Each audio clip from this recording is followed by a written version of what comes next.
जय श्री सीताराम। मित्रों, भगवान से प्यार करना प्रारंभ करिए। भगवान प्रेम के भूखे होते हैं और इस प्रेम में कोई मंत्र, कोई स्तुति, ये सब चीजें नहीं देखी जाती, इनकी आवश्यकता नहीं होती है। बस सच्चे मन से भगवान का ध्यान करिए, सुमिरन करिए, उनकी असीम शक्तियों का अनुभव करिए। उनकी असीम शक्तियों को बाबा तुलसीदास जी ने श्री रामचरितमानस जी में गाया है।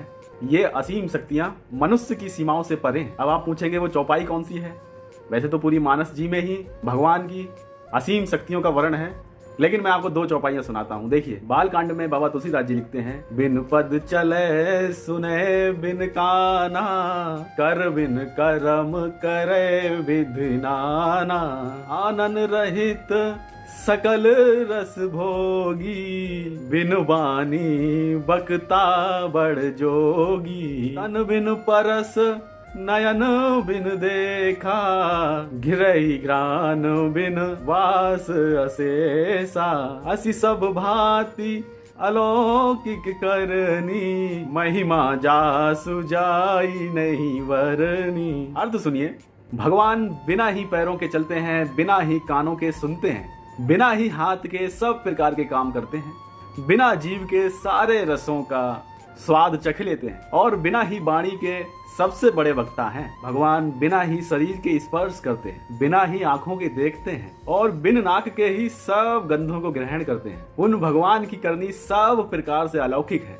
जिसकी महिमा कही नहीं जा सकती।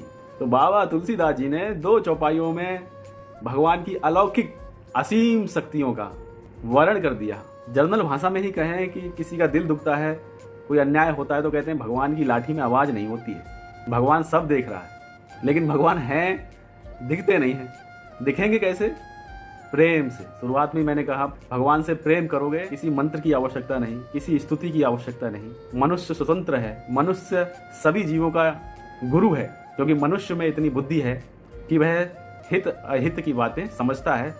सबका हित अहित उसके हाथ में है, इतनी उसके अंदर सामर्थ्य है। एक और चौपाई है, सिया राम मैं सब जग जानी, करहूं प्रणाम जोर जुग पानी। जय जय श्री सीताराम।